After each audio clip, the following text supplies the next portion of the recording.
하나님께서 산부 예배에 나온 여러분들 늘 시원하게 감싸 주시길 바랍니다.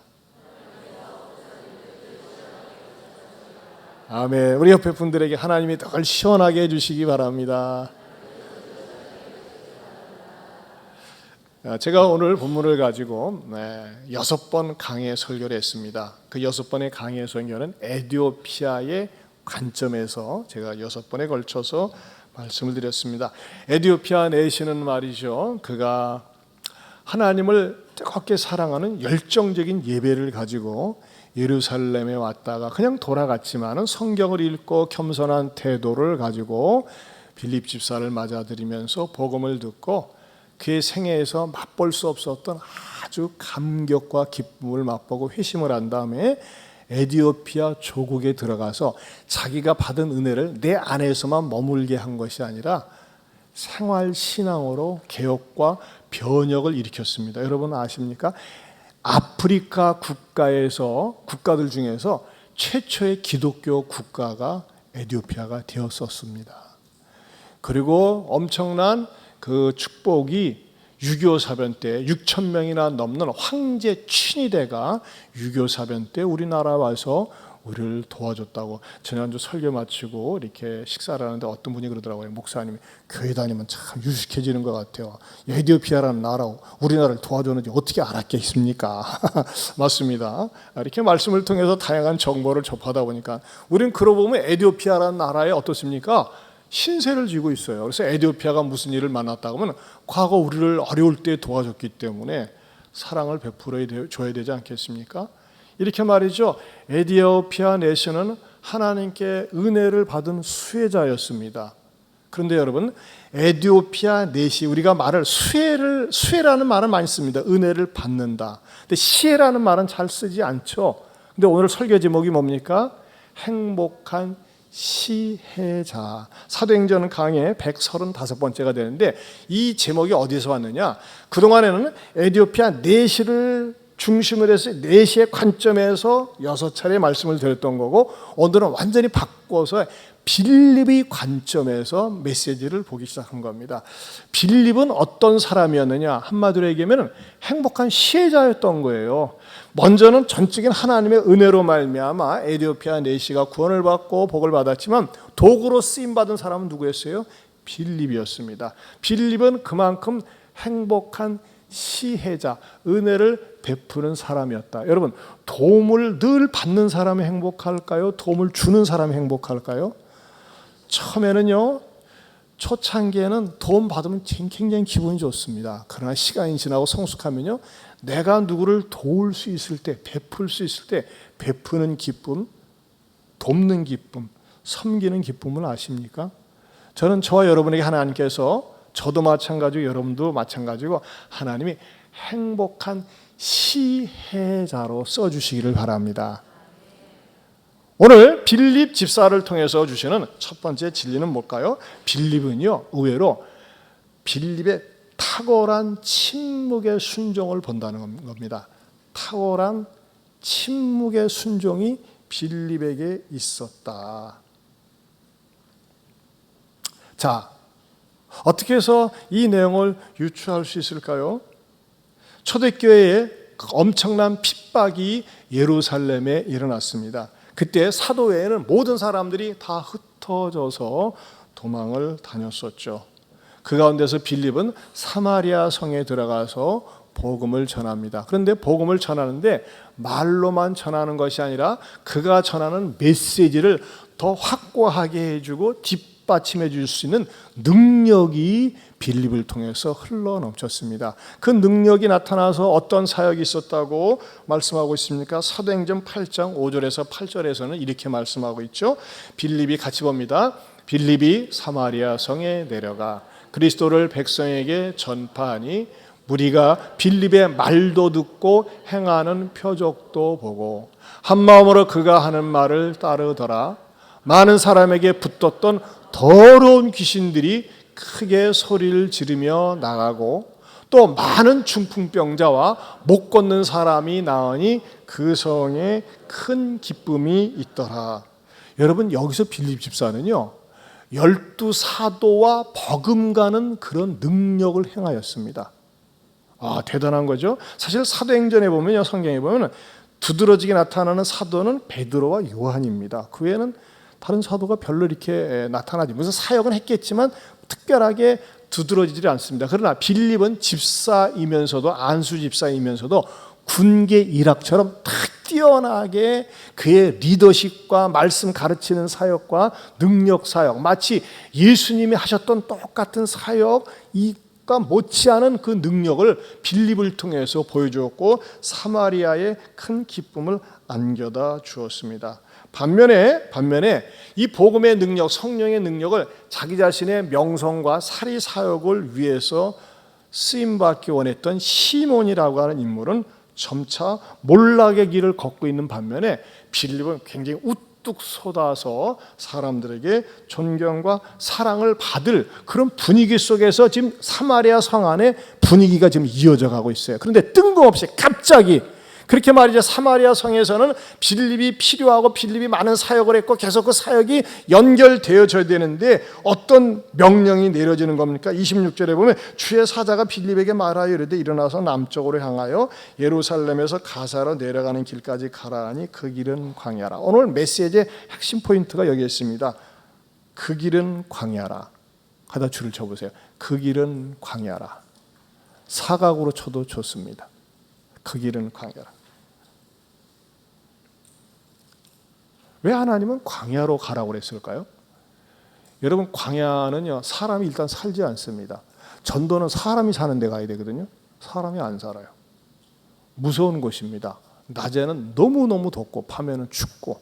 자, 그런데 여러분, 여기서 예루살렘에서 가사로 내려가는 길까지 가라 했을 때 그냥 우리 성경만을 보면요, 그냥 감이 잘 안 잡혀요. 그래서 제가 여러분에게 지리를 보여드리려고 그래요. 지리 한번 보세요. 그 지리가 보면요, 예루살렘에서 가사로 가라고 했어요. 가사로 내려가는 길까지 가라. 그곳에 이제 지나가고 있으니까. 그런데 여러분, 지금 이 사도행전 강해를 통해서 들으셨지만은 예루살렘은 한 가운데 있어요. 사마리아는 어디 있어요? 북쪽에 있어요. 그렇죠? 북쪽이에요. 그런데 예루살렘에서 사마리아까지 거리가 70km입니다. 그리고 예루살렘에서 가사까지가 70km예요. 현재 그렇다면 빌립은 어디에 있는 거죠? 빌립에서 핍박이 일어났기 때문에 사마리아로 올라갔던 거예요. 그러면 주의 사자가 지금 어디에서 내려가라는 거예요? 사마리아에서 가사까지, 예루살렘에서 가사 가는 길이 내려가라니까 사마리아에서 가사까지 내려가야 되는데 그 거리가 몇 킬로냐? 140km입니다. 그럼 140km라고 하면은요, 여러분의 이해를 돕기 위해서 가만히 있어. 내가 성도들의 좀 머릿속에 썩 와닿도록 하기 위해서 익산 예안교회에서 어디까지 가면 140km 가면서 조사를 해봤더니 전라남도 무안국제공항까지가 141km더라고요. 그런데 차가 없습니다. 수레가 없습니다. 걸어가야 됩니다. 며칠 동안 걸어야 될까요? 약 2박 3일, 3일 길을 걸어가야 되는 거리입니다. 어디를요? 광야를 걸어가야 됩니다. 그런데 광야는 어떤 곳인 줄 아시죠? 성지순례 가셨던 분들은 아십니다. 풀 한 폭이 제대로 나지 않습니다. 낮에는 너무너무 덥습니다. 밤에는 춥습니다. 그 광야는요, 전갈과 뱀들이 많이 다니는 곳입니다. 때로는 좋은 요지에 강도떼들이 숨어 있다가 지나가는 나그네를 또는 대상들을 덮치기도 하는 아주 위험한 지역입니다. 사람이 살지 않습니다. 그런데 뭐라고요? 그쪽을 가라고 합니다. 오늘 성경 뒷부분에 와서 26절에 보면 그 길은 광야라. 이것이 보여주는 상징적 의미가 있습니다. 사람도 살지 않고 외롭고 고독한 곳으로 가라고 하는 것입니다. 얼마 동안요? 3일 동안 걸어서 내려가라. 저는 이 말씀을 이렇게 연구 묵상하면서 뭐가 이렇게 오버랩되냐면은 아브라함이 자기 아들 이삭을 번제물로 바치라고 하는 그 장면이 오버랩되더라고요. 왜냐면요, 아브라함이 이삭을 번제물로 바치라고 하는 그 장소가 모리아산인데 그것은 부엘세바에서 모리아산까지 가는데 그 거리가 3일 길이에요. 그리고 이삭을 데리고 갈 때 이삭에게 개나리 보침 속에 전 제사를 드릴 수 있는 땔감도 있고 불을 가지고 있는데 어린 양이 없잖아요. 아버지 어린 양 어디 있어 했을 때 하나님이 준비해 놓으셨을까요? 대답을 하는 아빠의 아픈 심정이 있었지만 나름대로 아브라함은요 무엇이 있었느냐? 이전에 하나님께서 약속한 언약의 말씀이 있었어요. 네 후손을 통해서 하늘의 별과 같이 빛날 것이다. 그리고 심지어는요 아브라함에게는 어떤 믿음이 있었느냐? 설령 이 아들 이삭을 바친다 할지라도 죽였다가라도 살리실 것이라고 하는 부활신앙이 있었어요. 그러나 빌립에게는 어떤 힌트도 암시도 언급도 없이 그냥 그쪽으로 가라. 그러면서 뭐예요? 그 길은 광야다라고 성경에서는 굉장히 어떻게 보면 차갑게 그냥 사무적으로 말씀하시는 것처럼 보인다고 하는 것입니다. 자, 그럼에도 불구하고 빌립은 어떻게 합니까? 탁월한 침묵의 순종을 한다는 것 같습니다. 묻지도 않고 따지지 않고 말없이 주께서 가라고 하시니까 갑니다. 여러분 이 마음속에는 뭐가 있었기 때문에 말없이 묵묵히 순종하며 갈 수 있었을까요? 그것은요 과거에 빌립이 이전에 내가 말없이 순종하고 앞길은 모르지만 무슨 일이 일어날지 모르지만은 당장 형편은 어려웠지만 순종하며 나갔더니 더 큰 행복이 축복이 있었음을 경험해 본 적이 있어요. 그건 뭡니까? 예루살렘 교회에서 엄청난 박해가 일어났을 때 직장도 잃고 가정도 잃고 다 뿔뿔이 흩어져야만 했거든요. 그래서 간 곳이 사마리아에 있었는데 사마리아에서는 예루살렘에 있었을 때보다 더 크게 존귀하게 빌립을 쓰셨기 때문에 비록 하나님께서 지금 사막이란 광야라는 곳에 사람이 살지 않는 그곳에 가라고 하지만 무엇인가 하나님이 숨겨놓으신 선하신 뜻이 있다고 그는 믿고 나아갔다고 하는 것입니다. 귀한 축복이 분명히 감추어져 있을 것이다. 물론 그 축복은 우리가 이미 알고 있는 것처럼 에티오피아 내시가 내려가고 있었습니다. 그런데 저는 이 말씀 그 길은 광야라 자꾸 이 말씀이 뇌리에서 마음속에서 기도하면서 떠나지가 않는 거예요. 그러면서 이 말씀 속에 담겨져 있는 깊은 진리의 샘물을 하나 퍼올릴 수가 있었습니다. 그 진리의 샘물의 첫 번째가 뭐냐? 두 번째로는요 우리에게도 인생 광야로 보내실 때가 있더라는 것입니다. 우리에게도 인생 광야. 여러분 보세요. 이런 분들이 있다니까요. 그냥 평범하게 순종하고 말없이 잘 충성하고 봉사하는데 내가 원하지 않는 길로 인도하실 때가 있어요. 그러지 않습니까? 어떤 분들은 말이죠 열심히 직장생활 잘하고 있는데 원하지 않는 그런 곳으로 발령이 나기도 하고 원하지 않는 상사를 만나기도 하면서 직장 속에서 고통을 당하기도 합니다. 가보니까요 내 기질과 적성에 안 맞을 것 같은 어울리고 싶지 않은 그런 사람들이 있어요. 무슨 광야입니까? 직장 광야입니다. 직장 광야. 갑자기 말이죠 사고나 어떤 질병을 맞이해가지고서 말이죠 혼자 있게 되고 병상에 있게 되고 외롭게 만듭니다. 무슨 광야일까요? 질병 광야가 아니겠습니까? 갑자기 물질적으로 어려움을 겪습니다. 부도가 납니다. 하던 장사가 안 됩니다. 물질 광야를 만난 것입니다. 또 그렇게 친하게 지냈던 사람이 나하고 잘 어울리며 지냈던 사람이 나를 뒤통수 치고 나를 배신합니다. 그리고 인간이라는 존재는 믿을 수가 없어서 하면서 인간관계에 실망을 가져다 줍니다. 무슨 광야일까요? 관계를 통한 광야가 아니겠습니까? 광야는 왜 광야냐? 광야는 아무도 없어요. 외로워요. 혼자예요. 적적합니다. 쓸쓸합니다. 그렇게 내가 남편을 뒷바라지하고 자식들에게 희생하고 열심히 가정을 위해서 살았는데 가족들이 나를 외면합니다. 외롭습니다. 무슨 광야입니까? 가족 광야입니다. 여러분 제가 이렇게 몇 가지 광야를 끄집어냈습니다만은 여러분 나는 열심히 살아온 곳밖에 없는데 부지런히 살아온 곳밖에 없는데 내가 원하지 않는 가고 싶지 않은 광야로 하나님께서 가라고 하실 때가 있더란 말입니다. 저도 그랬다니까요. 저는 시골 목회, 용서하세요. 시골이라고 그랬어요.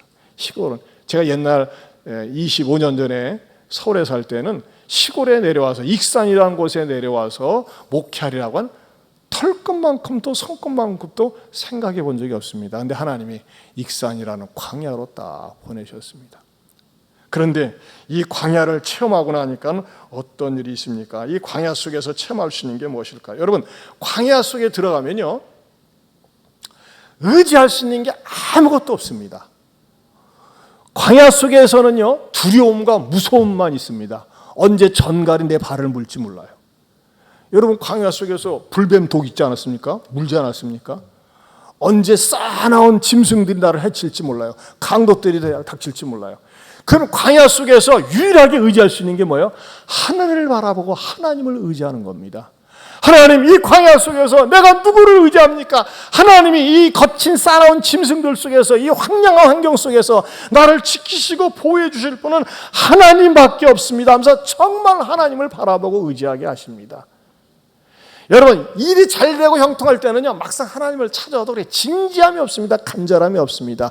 그러나 궁지에 몰리고 혼자 있을 때는요, 정말 하나님을 찾게 됩니다. 저도 그러했습니다. 25년 전에 익산에 내려와서 얼마나 아는 사람은 탄한 사람도 없습니다. 마음이 통하는 사람도 없습니다. 하나님만 의지하게 됩니다. 또 광야를 경험한 적이 있습니다. 예안교회를 개척하기 전에 정말 누구도 의지할 데 없었고 땅 한 평 없었을 때, 그때 하나님 앞에 죽기 살기로 기도했습니다. 하나님만 바라봤습니다. 그리고 우리가 예안교회가 개척하면서요, 20년 전에 개척하면서 정말 하나님만을 바라보고 하나님의 도우심이 아니면 안 됩니다라고 하는 간절한 마음으로 예배 시간마다 이 찬양을 불렀습니다. 우리 한번 같이 불러보겠습니다.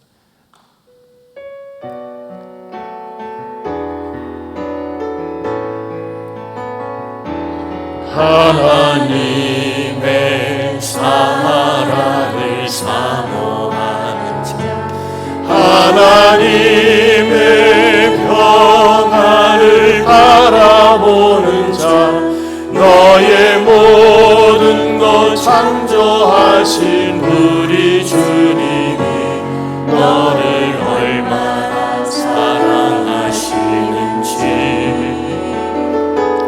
하나님께 찬양과 경배하는 자, 하나님의 선하심을 닮아가는 자, 너의 모든 것 창조하신 우리 주님이 너를 자녀 삼으셨네. 하나님 사랑의 눈으로 너를 어느 때나 바라보시고 하나님 인자한 귀로서 언제나 너에게 기울이시니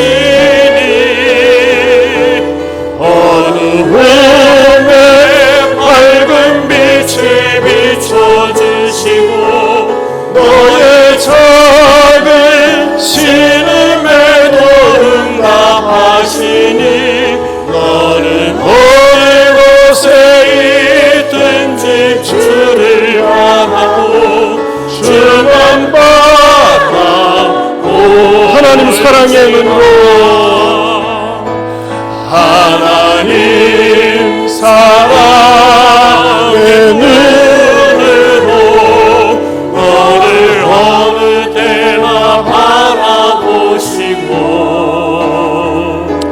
하나님 인자한 귀로서 언제나 너에게 기울이시니 어두움에 밝은 빛을 비춰주시고 너의 작은 신음에도 응답하시니 너는 어느 곳에 있든지 주를 향하고 주만 바라볼지라. 여러분 희한해요.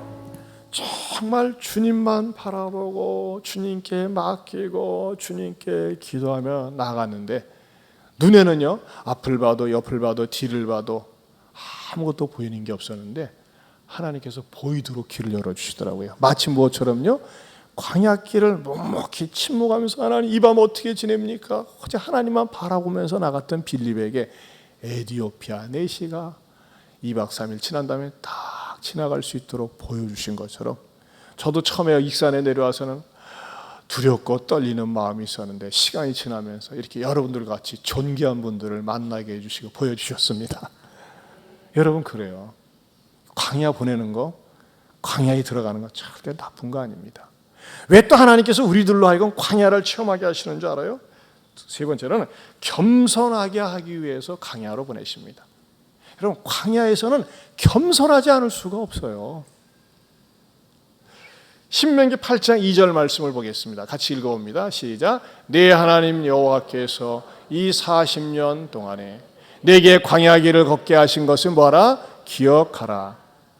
이는 너를 낮추시며 너를 시험하사 내 마음이 어떠한지 그 명령을 지키는지 지키지 않는지 알려 하심이라.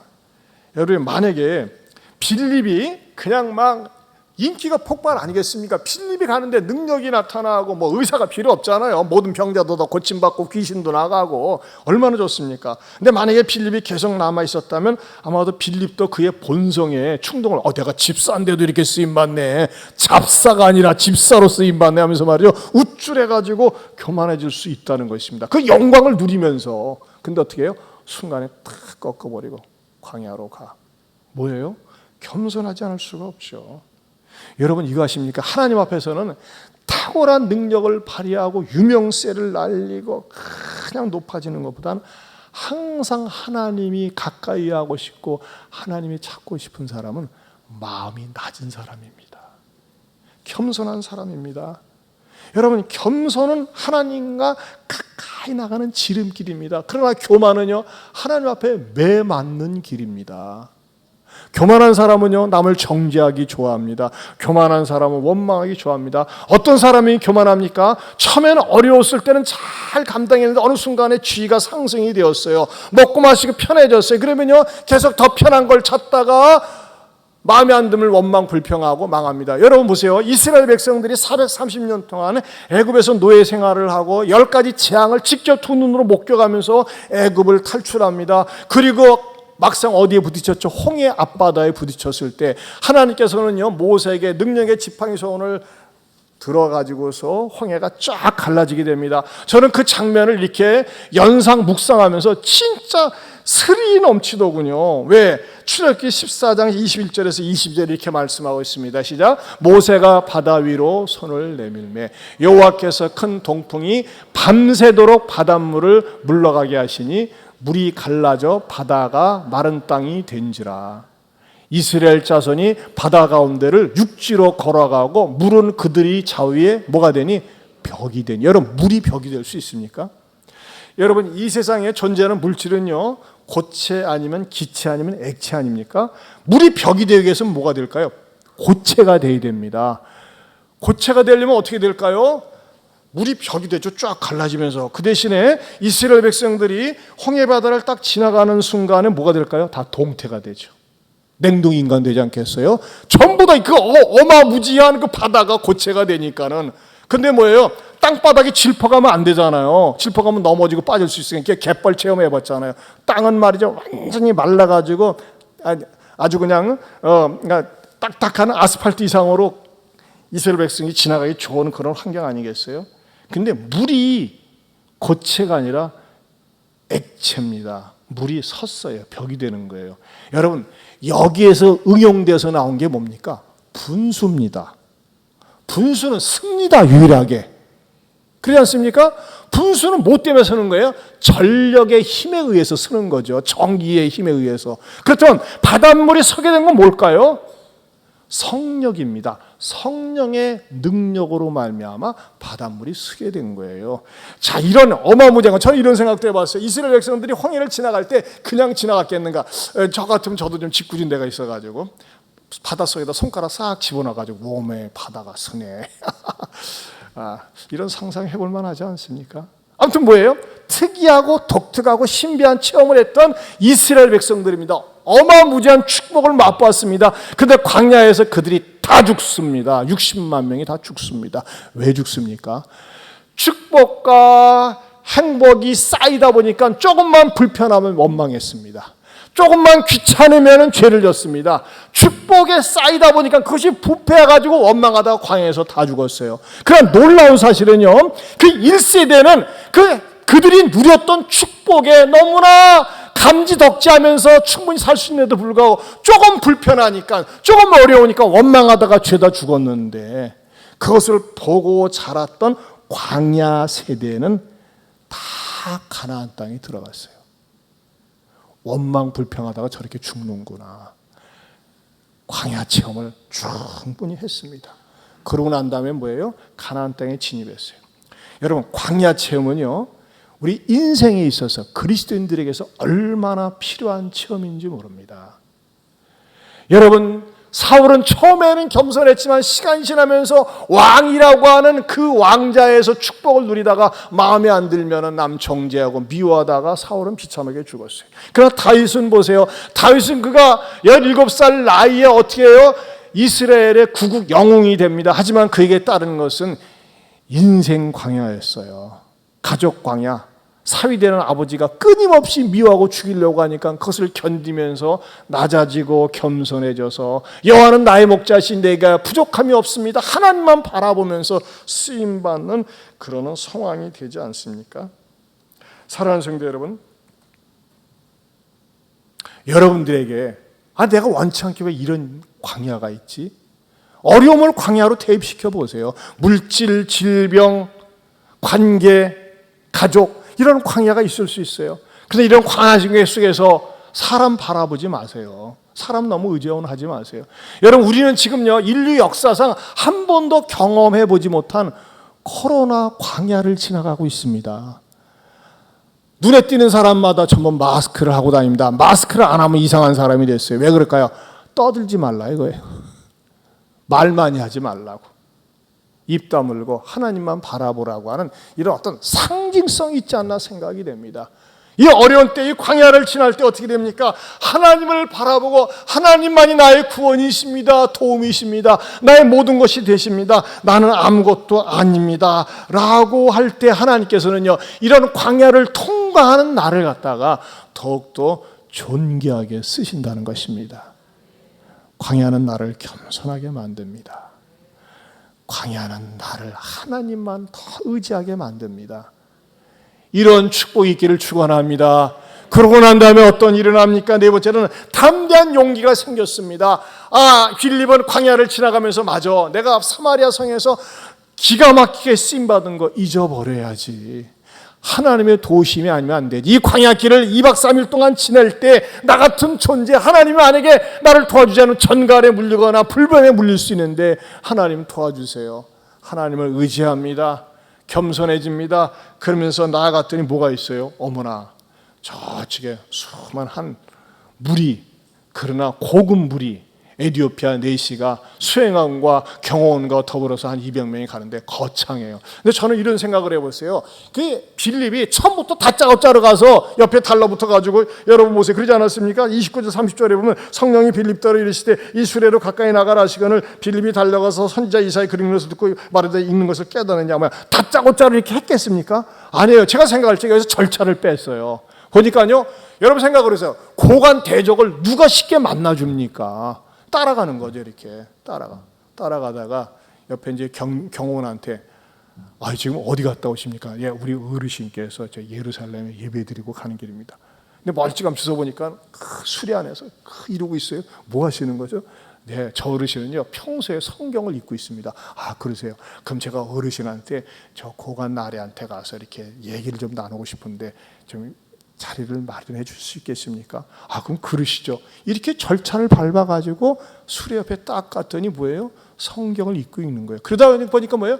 당신이 읽는 것을 깨닫는, 여러분 처음 만나는, 생면부지에 처음 만나는 사람에게, 신분상으로 자기가 비교할 수 없는 이 사람에게 당신이 있는 것을 깨닫는, 이것은 대단한 용기가 아니면 안 됩니다. 담대한 용기였습니다. 이 용기가 어디서 나왔을까요? 광야 체험에서 나온 거예요. 하나님을 더 뜨겁게 만나고 나니까는 성령님 함께 하시니까 낯선 사람, 고관을 만나는 거, 여러분 우리가 사람 앞에 서는 것도 때로는 떨리는데 이런 사람을 만나가지고 더군다나 전도를 해야 되는데 어디서 나왔어요? 광야 체험에서 나왔다는 것입니다. 또 또 대표적인 한 사람이 누굽니까? 모세 아닙니까? 모세는 말이죠, 40살에 애굽에서 도망 나와가지고 광야에서 40년 살았어요. 80 먹은 노인 양반한테 하나님이, 야, 너 가서 바로를 만나가지고 내 백성을 끌어내라. 내 백성이 광야에 나가서 예배 드려야 되겠다. 내 백성을 탈출시켜라. 그걸 순종할 때, 물론 하나님 능력 보여줬지만, 여러분 보세요.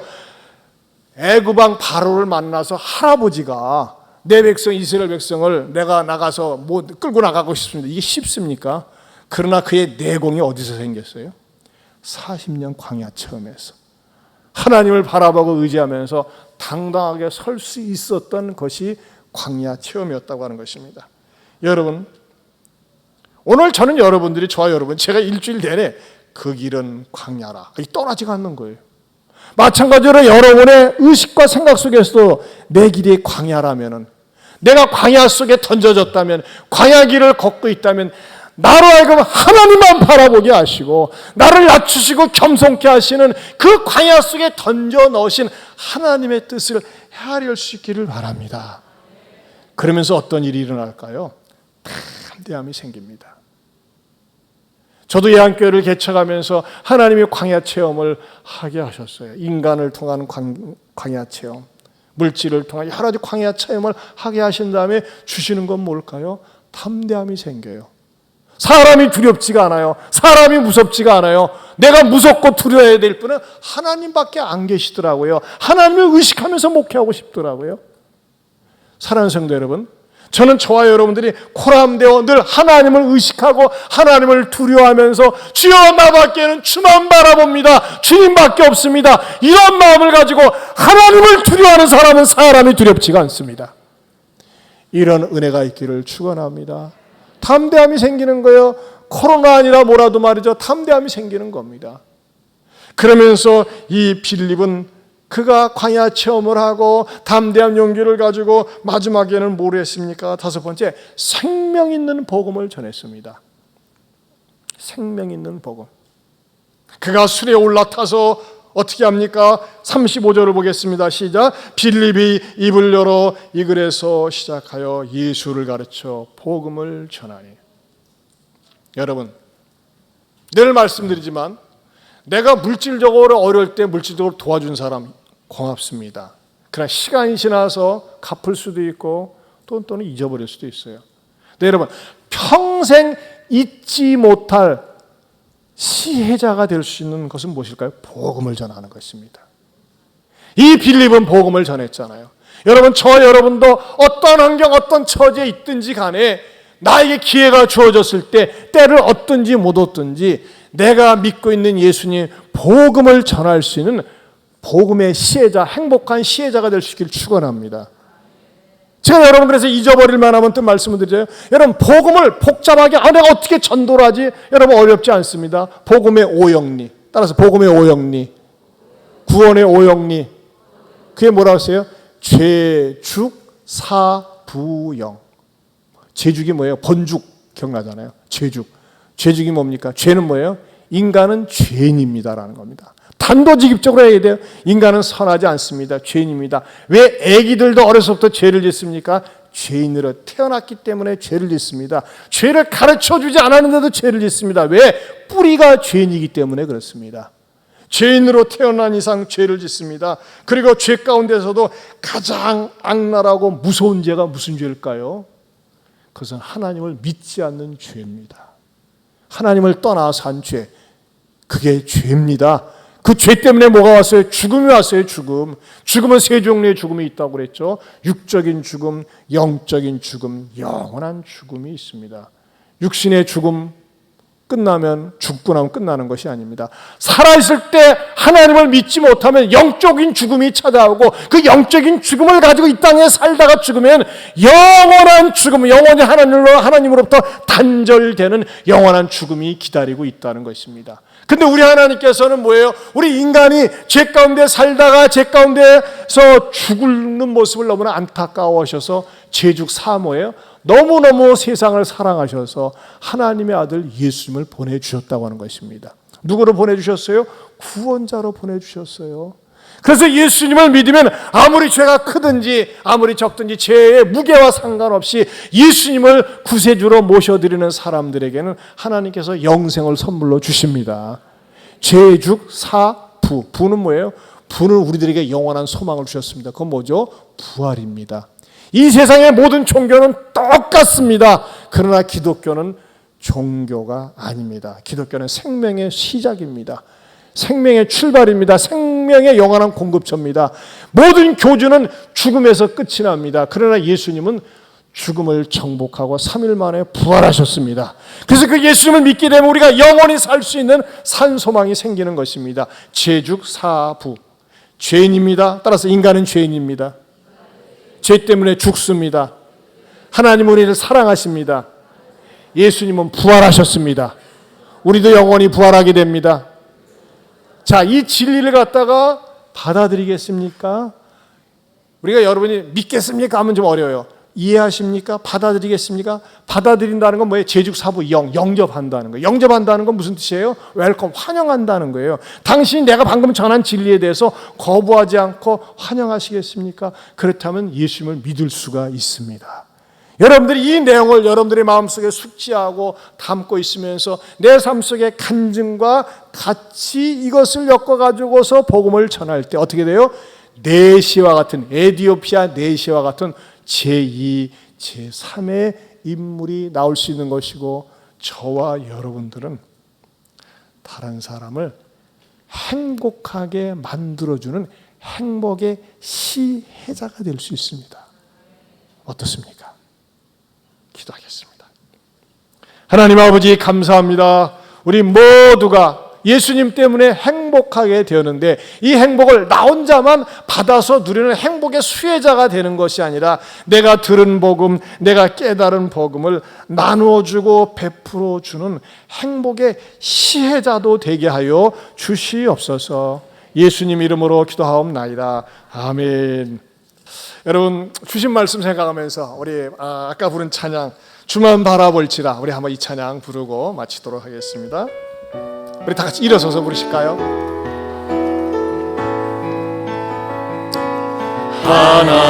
하나님의 사랑을 사모하는 자, 하나님의 평안을 바라보는 자, 너의 모든 것 창조하신 우리 주님이 너를 얼마나 사랑하시는지 하나님께 찬양과 경배하는 자, 하나님의 선하심을 닮아가는 자, 너의 모든 것 창조하신 우리 주님이 너를 자녀 삼으셨네.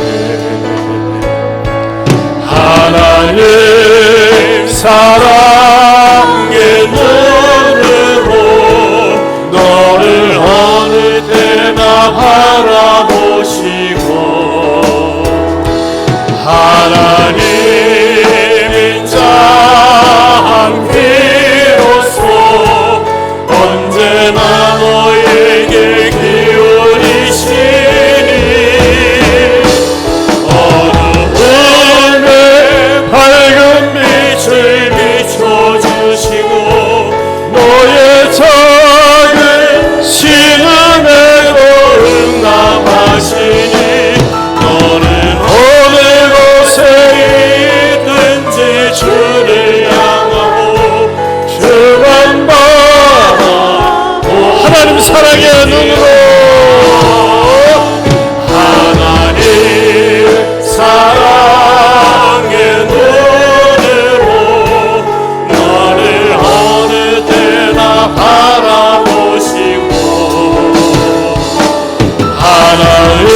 하나님인 자 비로소 언제나 너에게 기울이시니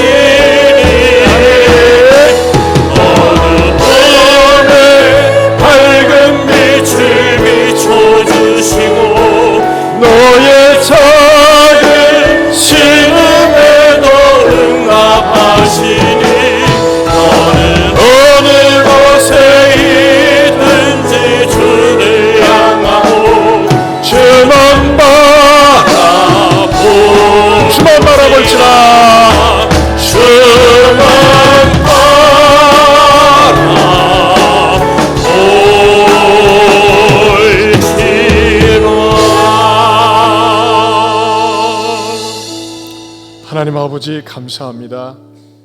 우리 사랑하는 성도들 가운데 일상적으로 삶으로 그냥 이렇게만 나갔으면 좋겠는데 더 이상 우리의 가정에, 내 삶 속에, 직장에 아무 일도 없었으면 좋겠는데 때로는 예기치 않은 광야 속으로 들어갈 때가 있음을 경험합니다.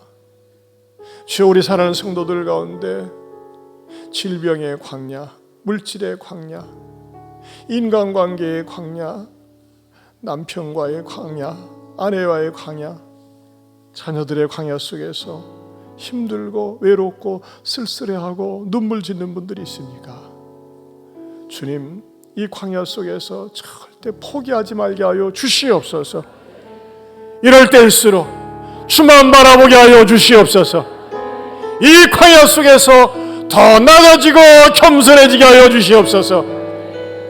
그리고 필립을 에티오피아 내시를 만나게 한처럼 만남의 복을 허락하여 주시옵시사. 더욱더 영광스러워 복되게 쓰임받는 우리 모든 성도들, 행복한 시혜자들이 되게 하여 주시옵소서. 이제는 우리 주 예수 그리스도의 은혜와 하나님 아버지의 변함이 없는 사랑과 성령님의 감화감동 교통하심의 은혜가 나도 늘 받기만을 원하는 수혜자가 아니라 받는 복을 나누는 행복한 시혜자가 되겠노라고 다짐하는 모든 성도들 위해 영원토록 함께 있을지어다. 아멘.